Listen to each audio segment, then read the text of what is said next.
ससुर का घर। रोहन और सीमा की नई नई शादी हुई थी। घर में ससुर यानी रोहन के पिता सुधीर जी और वे दोनों बस 3 ही लोग थे। इस घर को रोहन के माँ बाप ने जीवन भर पाई पाई जुटाकर बड़ी मेहनत और अरमानों से बनवाया था। वरना आज के समय में मुंबई में घर बनाना तो दूर की बात है, किराए पर लेना भी बहुत बड़ी अचीवमेंट से कम नहीं है। जब रोहन कॉलेज में था तब माँ उन्हें और दुनिया को छोड़कर जा चुकी थी। एक काम वाली बाई शक्कू थी जो सुबह से लेकर शाम तक का उनके घर का सारा काम करती थी। नई नई शादी हुई थी, इसीलिए सक्कू बाई का दिन भर घर में रहना सीमा को अपनी प्राइवेसी में बाधा सा लगता था। इसीलिए अब सक्कू बाई सुबह खाना बनाना, कपड़े और पोछा करने के बाद चली जाती और वापसी शाम को आकर खाना बनाती।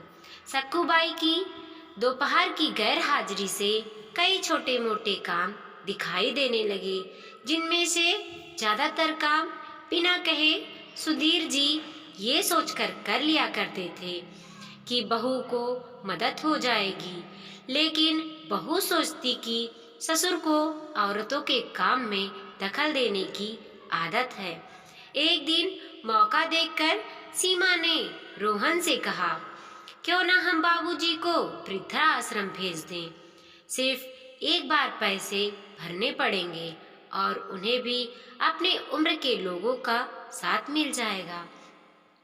हमें भी अपनी प्राइवेसी के बारे में ज़्यादा सोचना नहीं पड़ेगा।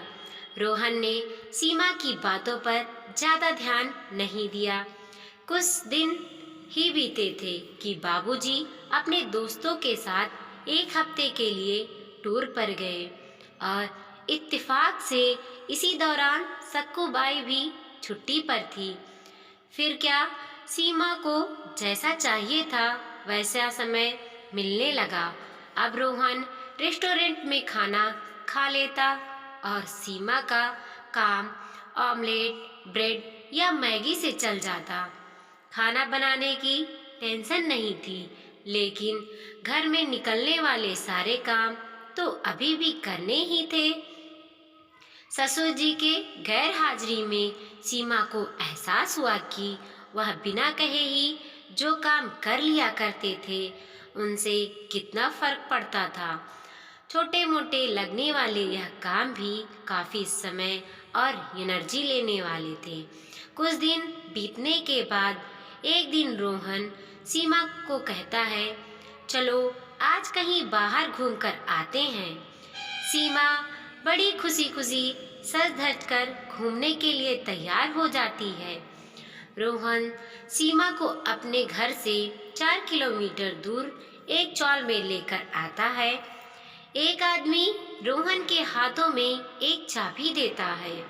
रोहन उस चाबी को लेकर चौल का एक बड़े कमरे का दरवाजा खोलता है।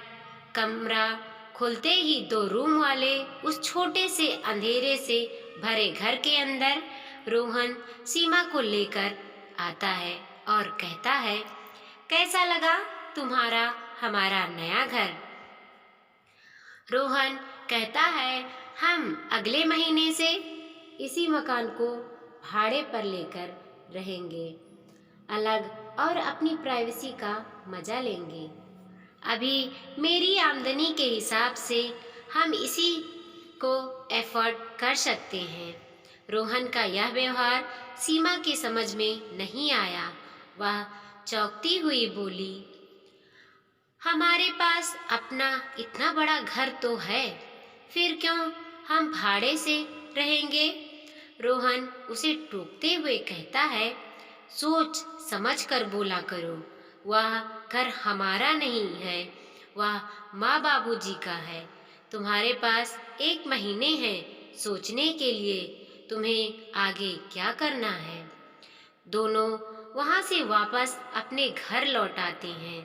पूरे रास्ते सीमा के दिमाग में तरह तरह के विचार चल रहे थे।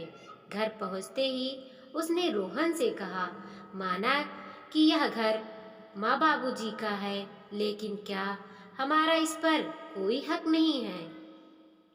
रोहन ने कहा, बिल्कुल है, लेकिन माँ बाबूजी के बाद जब तक वह हैं तब तक तो नहीं।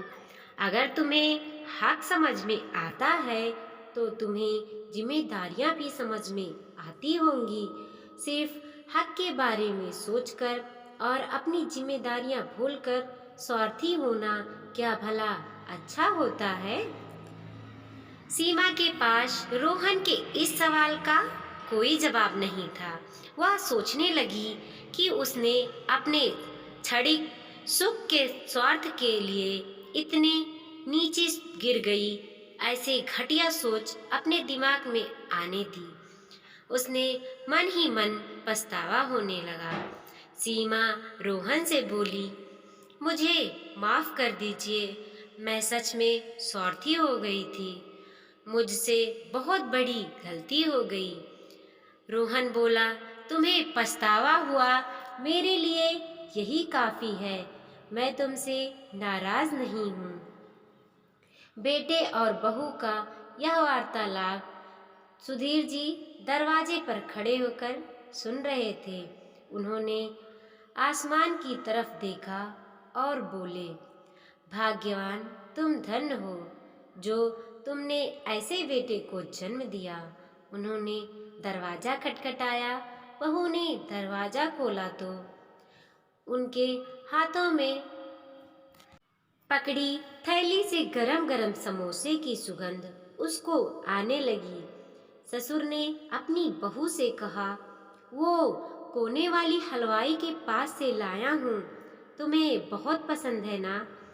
सीमा को अपने ससुर के प्रति विचार और ससुर के उसके प्रति प्यार, उन दोनों का फर्क समझ में आते ही उसकी आंखों में पछतावे के आंसू और चेहरे पर अपने परिवार के प्यार के कारण मुस्कान आ गई। दोस्तों, हमारे बुजुर्ग जो हमें बोझ लगते हैं, जिनसे हम बात बात पर चिढ़ जाते हैं, और ऐसा इसीलिए होता है क्योंकि हम स्वार्थी होकर सोचते हैं और हम उनके योगदान को समझ नहीं पाते। वो हमारे जीवन में बहुत अहम किरदार निभाते हैं। वीडियो पसंद आया हो तो लाइक कीजिए, कमेंट कीजिए और अपने दोस्तों के साथ ज़रूर शेयर कीजिए। चैनल पे नए हैं तो प्लीज़ सब्सक्राइब कीजिए।